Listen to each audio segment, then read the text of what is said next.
Hey there, everyone. It's Camber here with the YoPro. I am sitting here today with Amanda Worthington, 29-year-old user experience and web designer for her own company, Amanda Worthington. I always like to talk about how we get connected to past interviewees. And so Amanda was connected to me through one of our past interviews, actually from a couple of weeks ago, Abby. She owns her own fitness boutique studio. And so the two know each other. I believe you helped with her website, right? Yep. Yeah. With the gym website and with the online side. Awesome. Well, that's the connection, folks. And you're coming to us from Atlanta. So thank you so much for being here, Amanda. Of course. Thanks for having me. So let's just dive into it. Let's start by talking about your background. So really, concise overview of who you are, where you're from, what you're currently doing, and then we will talk a little bit later about how you got there and what career path you've kind of taken on since the beginning.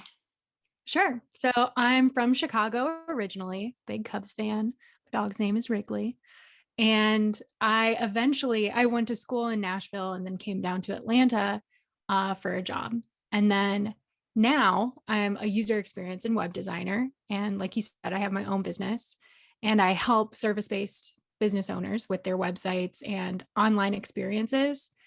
And I'm really passionate about like combining the experiences for both the business owner, and whoever's updating their website, and the clients that come to those websites or experiences, like online memberships and things like that. And I've had my business for the last 5 years and went from it being a side hustle while I was in corporate and then made it my full time the last year. Awesome. And congratulations. That's a big jump. So, I have to ask, what made you take the jump and how did that process work? The jump from Your full-time corporate to my own. time corporate to your current job. Yes. So in 2020, like a lot of people, I was laid off. Mhm. And I was really thankful that I had my side business and I had been building it. So I had clients and I had really figured out what my process was, you know, what I do for a living and how I'm unique and how I work with people. And so it was in a lot of ways the push I needed. All of my friends, when I told them, were like, yes, finally, let's do it. Go all in on your business. This is perfect. Mhm. And it really was. It was what I wanted to do. And it was the push out the nest that I really needed. Yeah, and sometimes that's what you need. I think a lot of entrepreneurs will probably share similar stories. So again, congratulations. One thing that I always like to ask people is what is a hardship that you faced or that you've experienced during, your young professional career? And so in the, 7, 8 years that you've been out of college, what is a hardship and how have you grown from that? I mean, I know you mentioned that you were laid off, that could be it, but kind of expand on that and what did you learn from that if you haven't shared already? Yes. So before I got into user experience and web design, I was doing software consulting and implementation. And so I was doing the Monday through Thursday travel all over the country, visiting different clients and really living out of a suitcase. And after moving to Atlanta and traveling all the time, I was like, man, do I even really like living in Atlanta? I'm never here. I didn't really have any roots outside of my work. And it was really challenging navigating that, especially that being my first job out of college. Everyone else that I was friends with at the company, they were in the same boat as me. And so it was really hard to compare and see what else was out there Mhm. because it was kind of, you're in this bubble a little bit. Mhm. And eventually it got into, do I really want to keep doing this? Mhm. And if not, then what? Mhm. And figuring out what what the next step was Right. and opening up uh, my eyes to the other opportunities that are out there and figuring that out. Right. And then the big opportunity came when, you got laid off last year and it just helped you make the push eventually. So thank you for sharing that. I know it's definitely a vulnerable thing to talk about hardships. So thank you for sharing that and what you experienced. So talking more about, user experience and web design, what would you tell somebody looking to, one, get into that industry, and two, looking to start their own business? So it's kind of a two-part question. Yes. I think part of my answer overlaps for both. I do believe in baby stepping a little bit of testing the waters to figure out what you really like and don't like about it. I think part of what I experienced, I went to school for engineering and which was great. I loved the problem solving. I loved aspects of that. But when I got into the workforce, the day-to-day really wasn't what I was interested in. I really like working with other humans and engaging with them. And when I realized that, it's how do you test the waters of what the day-to-day is really going to look like, and what are the aspects you like, so that when you make a career change or decide to go into your own business, that that's really what you want to do, and you're confident in it, because making any kind of transition is scary and requires a big leap. And I feel like when you're able to test it and get some momentum going on those baby steps, it gives you the more confidence to show up and be like, this is exactly what I want to do. And I have this proof from doing these projects or taking these free courses or low cost courses before, so that I can leap and do something bigger. Right. No, I can see how those both overlap. And, any kind of transition is difficult, like you said.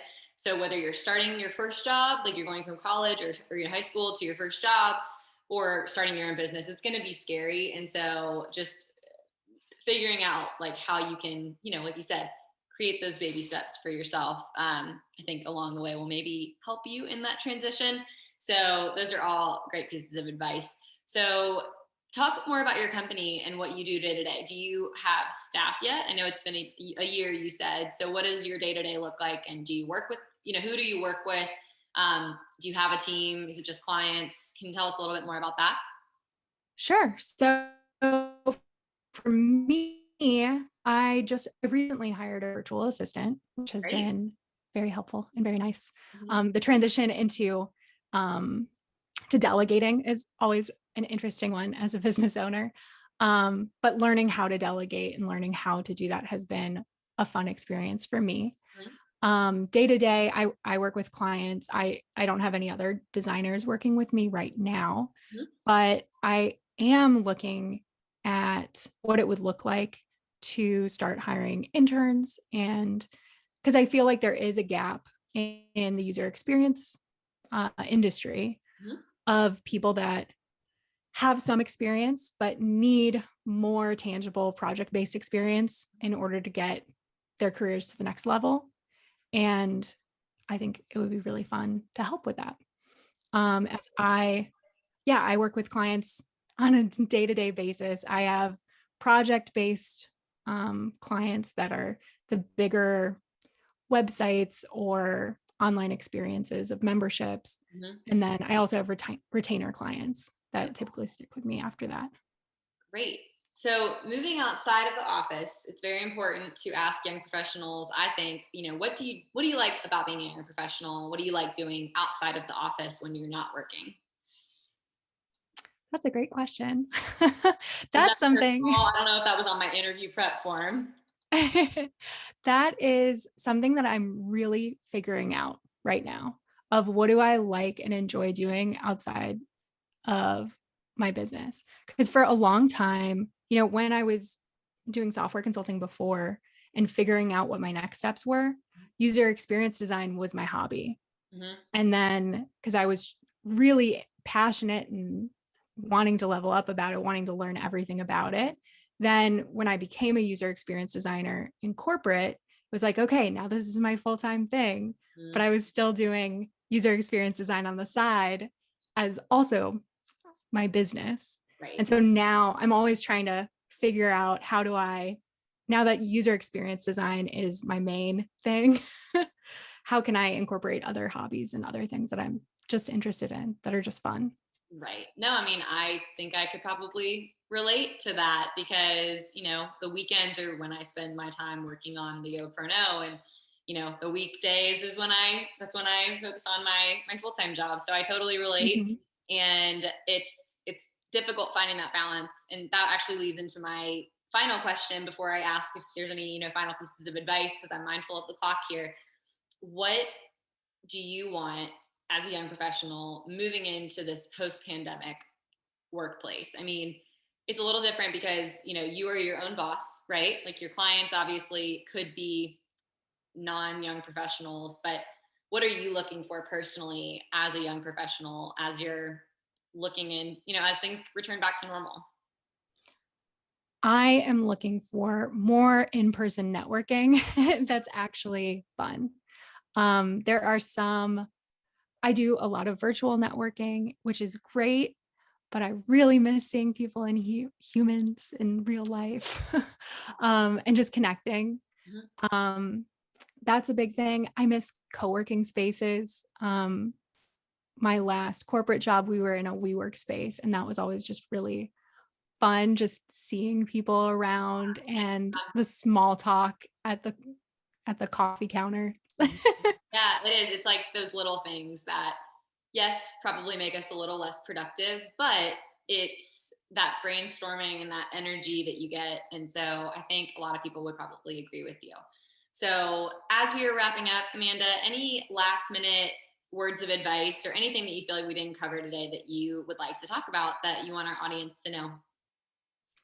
I think just baby stepping and testing and taking the small steps to get, if you're going through a transition or if you're thinking about changing things, I think it's a great way to get that proof and evidence for yourself so that you can confidently move forward. Mhm. And also if you're going through a transition, seeing what your past experiences are already bringing you. I think sometimes we sh- which I did for a while, of just throwing out your past experience as this is all useless and worthless. Mhm. Mhm. But really there's a lot of really valuable experience skills from that are transferable. Absolutely. I think that's a great way to end our interview. So, Amanda, thank you so much for your time and for, telling your story and being on the YoPro today. Thank you. Thanks for having me.